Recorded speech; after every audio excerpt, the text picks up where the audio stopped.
In 2002, Ferrari unveiled the Enzo, a car named for the founder and built with raw Formula One technology, then charged $650,000 while stripping away comforts found in cars half the price. The secret? You couldn't just buy one, you had to be chosen, remain silent, or risk exile. But what if that exclusivity was always an illusion, and Ferrari quietly broke their own rules once the world was watching? This is how they redefined desire itself, and why almost no one dared to protest. When Ferrari revealed its new flagship in 2002, the name alone set the tone. This was not just another supercar, it was the Enzo. Naming a car after the company's founder was a statement Ferrari had never made before. It was a declaration that this machine would embody everything Enzo Ferrari believed about racing, speed, and the soul of the brand. At the Paris Motor Show, executives spoke in reverent tones, describing the car as a living tribute to the man who built the legend. The press release called it the ultimate expression of Ferrari's technological and spiritual heritage. For Ferrari, this was not marketing theater. The company had a history of naming its rarest cars with numbers or cryptic codes, F40, F50, 288 GTO. But Enzo was different. The badge on the nose was a signature, not a number. This move was about more than nostalgia. By tying the car's identity to the founder, Ferrari raised expectations to a level few brands would dare. It suggested that the Enzo would be the purest distillation of Ferrari's racing DNA. A car that would not compromise for comfort, convenience, or even everyday usability. The message was clear. This was not for the faint of heart or the merely wealthy. It was for those who understood what Enzo Ferrari himself had valued: raw performance, technical innovation, and a kind of devotion that bordered on the fanatical. The launch event was thick with symbolism. The car sat on display, its carbon fiber bodywork and sharp lines echoing the look of Ferrari's Formula One machines. Journalists and collectors crowded around, searching for details that would justify the name.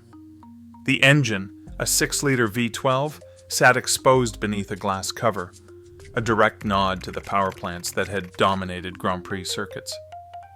Every detail was designed to reinforce the sense that this was a machine built for racing, not for daily life.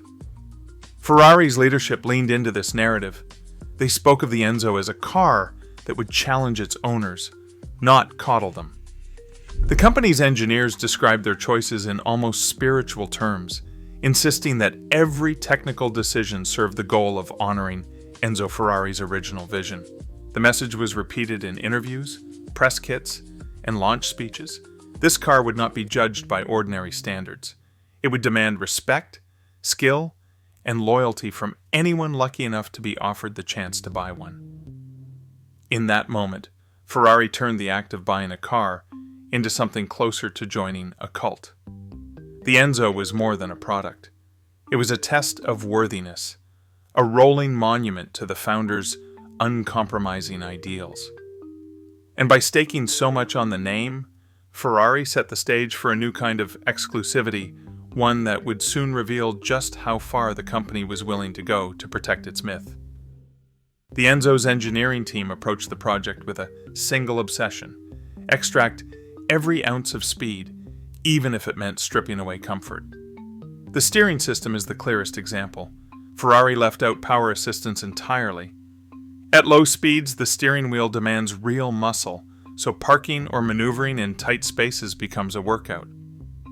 At 200 kilometers per hour and beyond, the unfiltered feedback gives the driver a direct connection to the road, just as Enzo Ferrari demanded in his race cars. Inside the cabin, the story is the same. The interior is wrapped in carbon fiber and bare aluminum, not plush leather or polished wood. The seats are thin, fixed buckets, more racing shell than luxury throne. There is no infotainment screen, no adjustable lumbar support, and not even a cup holder.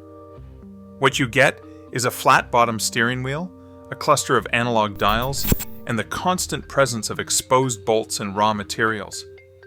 Even climate control is basic, offering little relief from engine heat that seeps into the cockpit.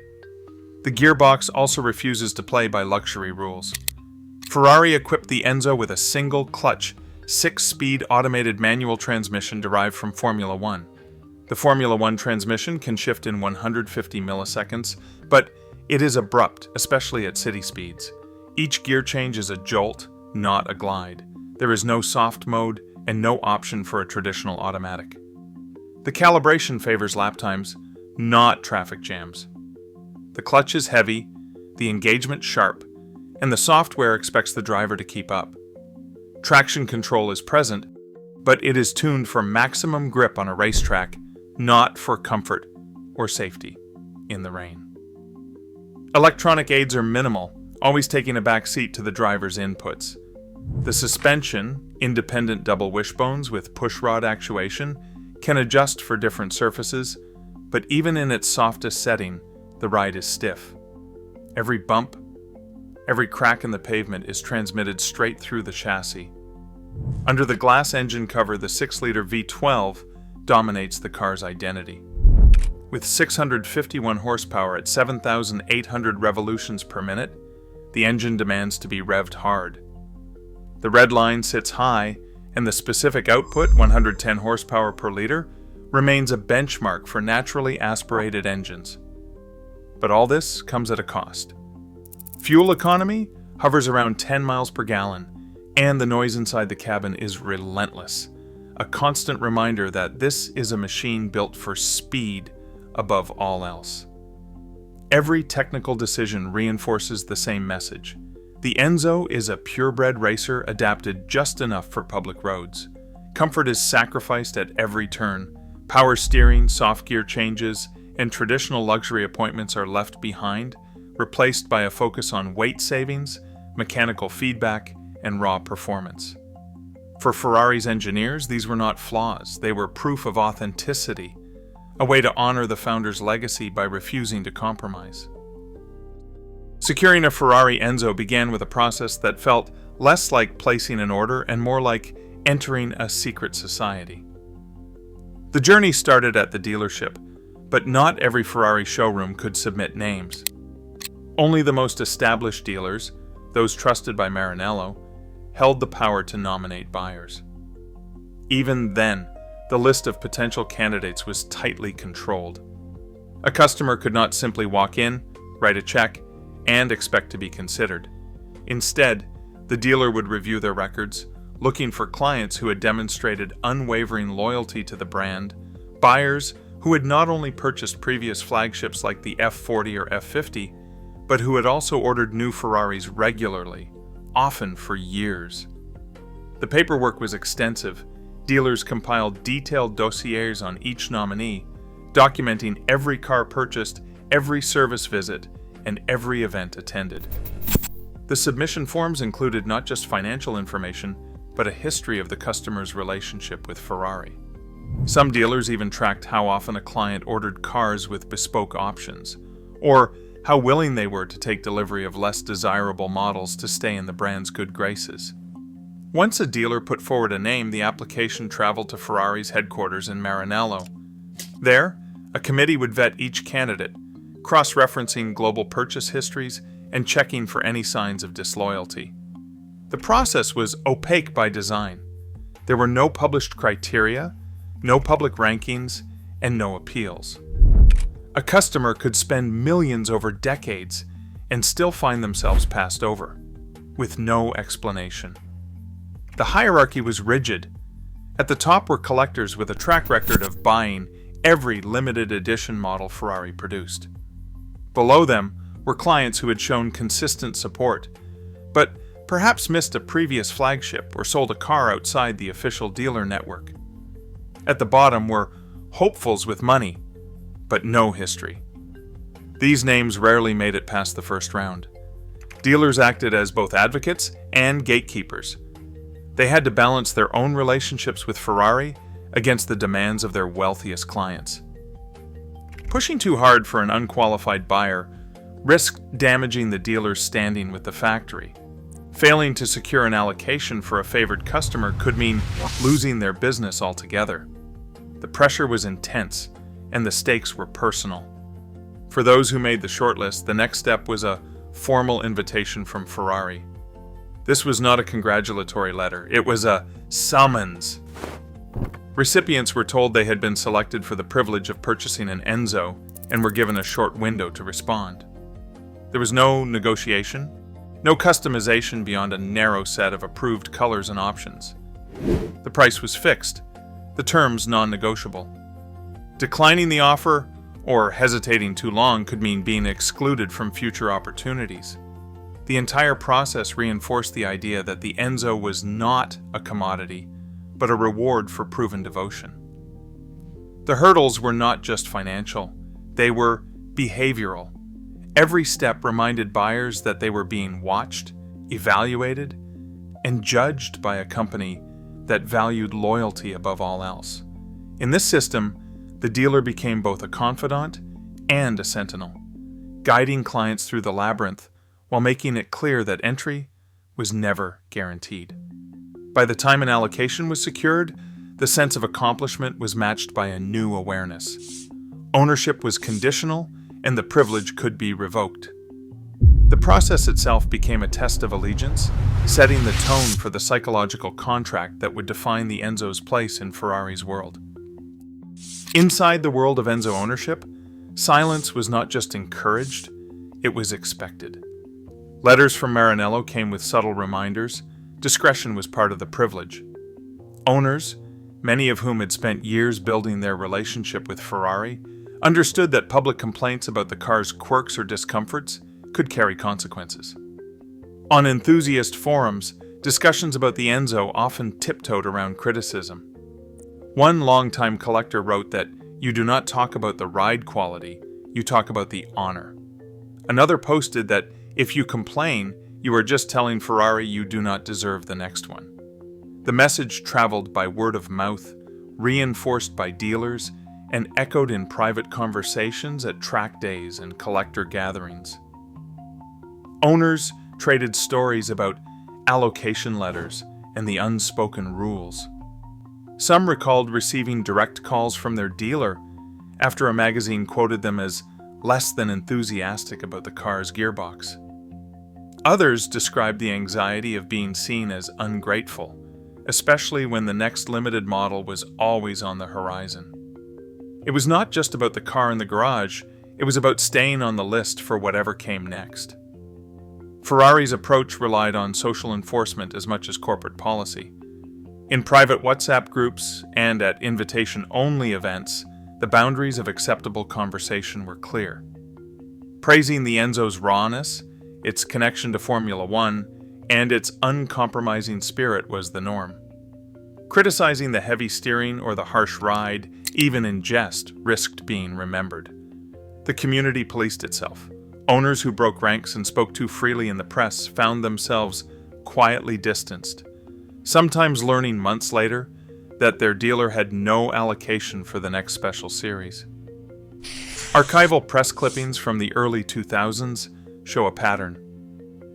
Reviews from known owners were overwhelmingly positive, even when journalists reported the car's flaws. One collector, quoted in a 2003 article, insisted that if you understand Ferrari, you understand why the Enzo is the way it is. Another told a reporter that this is not about comfort, it is about being part of something bigger. The sense of belonging was powerful. For many, owning an Enzo meant joining a club with its own code of conduct. The car was a status symbol, but the real prize was access. Access to Maranello, to private events, to the next allocation. Losing that meant more than missing out on a car, it meant losing a place in Ferrari's inner circle. The fear of exclusion kept most owners in line. Even today, forum archives are filled with coded language and careful praise, a reminder that the real currency was not horsepower or handling, it was trust.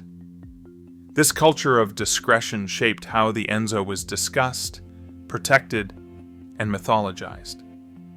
The boundaries of criticism were enforced not by contracts, but by the knowledge that one misstep could close the door to the world Ferrari had built around its most loyal followers. In this environment, silence became the price of admission, and every owner knew it. Ferrari's official promise was simple and absolute. Only 399 Enzos would ever exist. The announcement landed in 2002, broadcast through press releases and interviews with a certainty that left no room for doubt. Ferrari's head of communications made the figure public at the Paris Motor Show, repeating it in every major automotive publication. The number was not just a statistic, it was a guarantee, a contract of scarcity that underpinned the car's entire mythos. Magazine covers and news articles from that autumn all carried the same headline: 399 units, no exceptions, no second chances. This cap was not arbitrary. It was carefully chosen to echo the limited runs of Ferrari's previous Halo cars, each time shrinking the pool of possible owners. The F40 had 1,315 examples, the F50 just 349. With the Enzo, Ferrari split the difference, promising a number that was large enough to satisfy the most loyal collectors, but small enough to make each car feel irreplaceable. The message was clear: if you were not on the list, you would never have another shot. Ferrari's public relations team reinforced the exclusivity at every turn. The official press kit from Maranello described the Enzo as a car for 399 of our most passionate clients. The company's chief executive officer, Luca Di Montezemolo, told journalists that the run would be strictly limited and that each car would represent the pinnacle of Ferrari's racing technology. The number was repeated in interviews, printed in brochures, and even referenced in dealer communications to prospective buyers.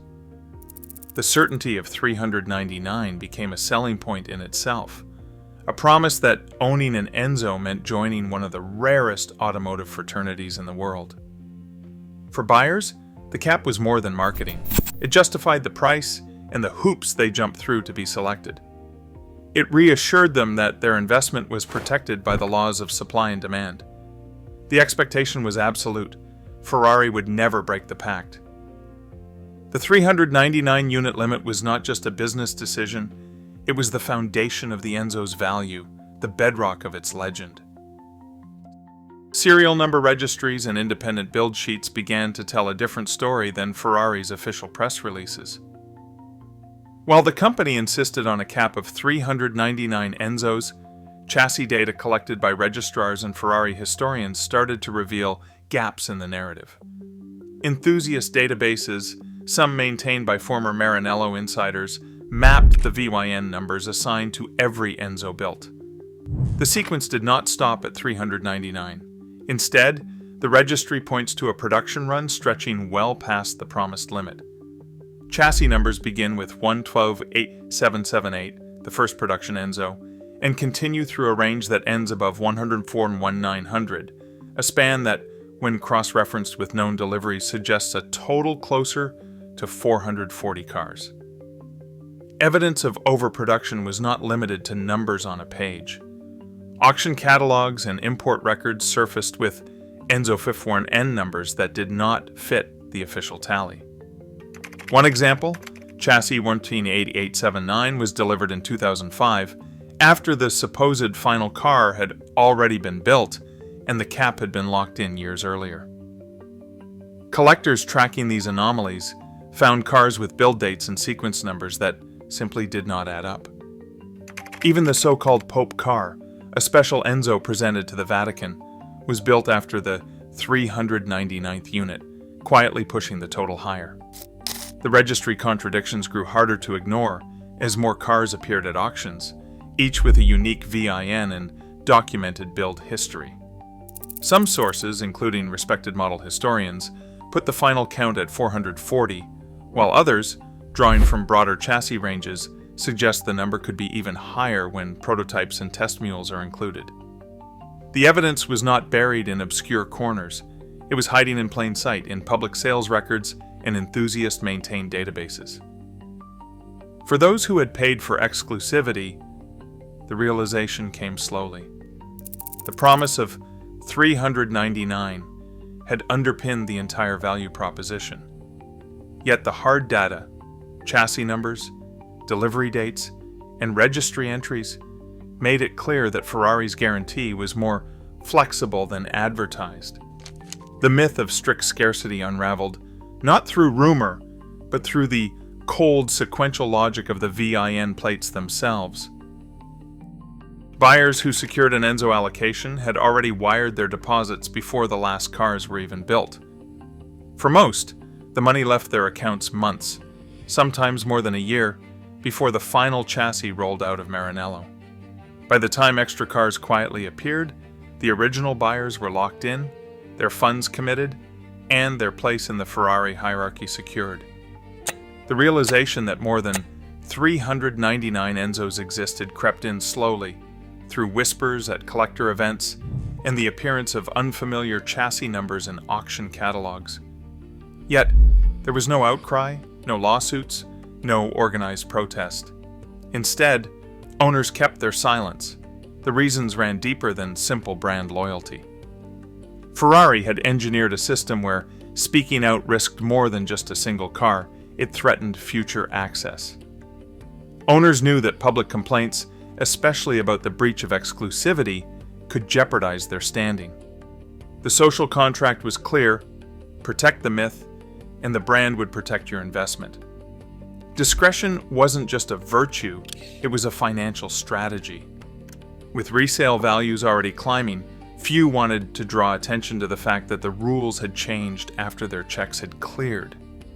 Some buyers, offered late allocations after the official cap was reached, faced a different calculation. They knew their cars were part of an unofficial expansion, yet the chance to join the Enzo Club, even on the back end, was too tempting to resist.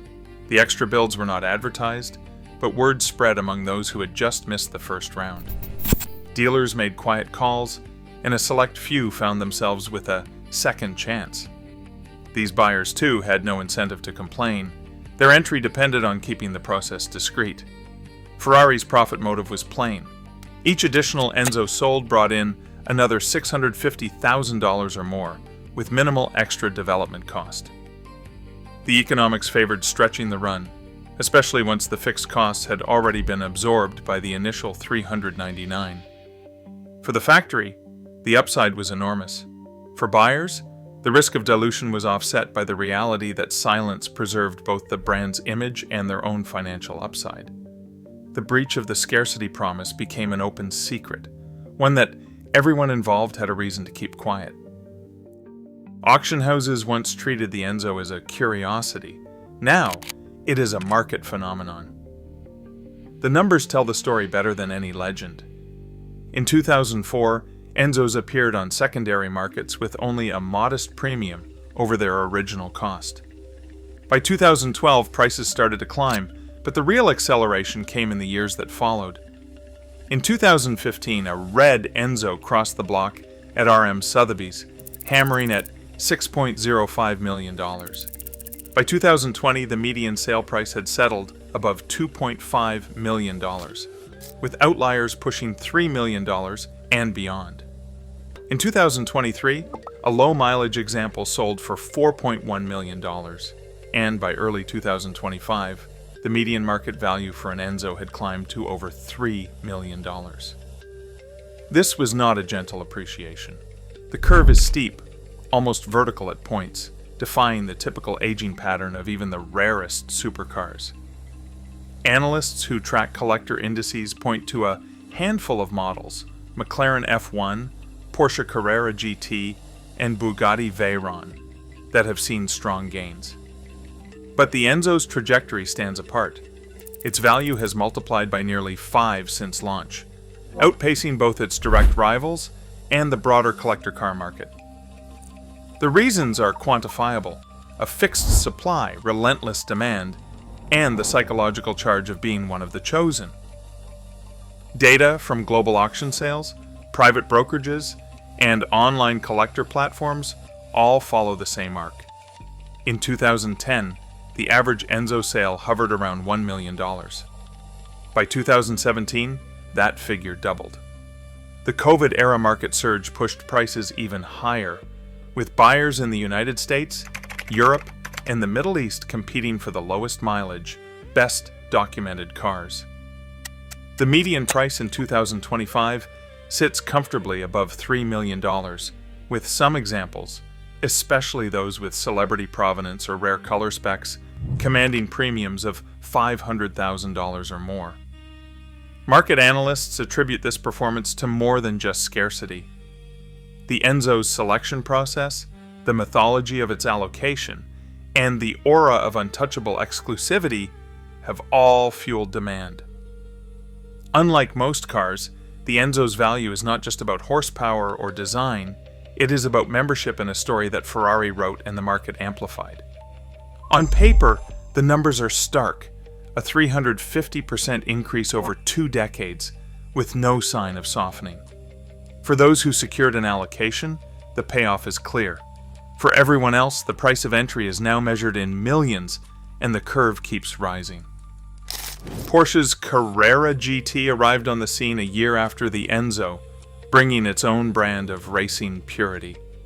It was lighter, with a carbon fiber monocoque and a shrieking V10 engine, technology rooted in a cancelled Le Mans program.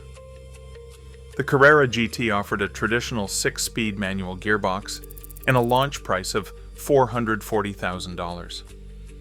Porsche built 1,270 examples. Early resale values crept upward, but for years Carrera GTs traded for less than $1 million. Only recently have pristine examples reached $2 million, and most sit well below that figure. The McLaren F1, launched in the 1990s, set a different standard. With only 64 road cars built, its price started near $1 million, a shocking sum at the time. The F1's central driving position, BMW V12, and minimal driver aids made it a legend among purists. Over the last decade, the F1 has become the ultimate collector's prize, with auction prices soaring past $20 million for the rarest examples. But the F1 story is one of extreme scarcity. For most of its life, the car was misunderstood, often changing hands for less than its original price. Its meteoric rise came only after the Enzo had already established itself as the new benchmark. By comparison, the Enzo's appreciation curve is remarkable not just for its height, but for its speed. From a $650,000 launch price, Enzo's quickly crossed the $1 million threshold, then doubled, then tripled. By 2015, auction catalogs routinely listed Enzos at $2.5 million or more. By 2025, the median sale price hovers above $3 million, with rare color combinations and low-mileage examples pushing well beyond $4 million. Market analysts point out that, percentage-wise, the Enzo has outperformed both the Carrera GT and even the Bugatti Veyron, which debuted with a higher price but has seen more modest gains. Commentators from RM Sotheby's and Bonhams describe the Enzo as a perfect storm, a car with a backstory of hand-picked buyers, a public promise of scarcity, and a name that carries the full weight of Ferrari's legend. The numbers bear this out. While the Carrera GT and McLaren F1 are revered for their engineering, it is the Enzo that delivers the most dramatic return on investment for those who were chosen. In a market obsessed with rarity and narrative, the Enzo's unique trajectory proves that exclusivity, when carefully managed, can be more valuable than any technical specification. Today, owning an Enzo is a pass into a world where brand dictates value and scarcity shapes desire. As luxury markets chase ever tighter exclusivity, the playbook Ferrari wrote in 2002 is now industry standard, proof that perception can eclipse practicality. In a world obsessed with access, the real power lies with those who decide who gets in. What would you pay to belong?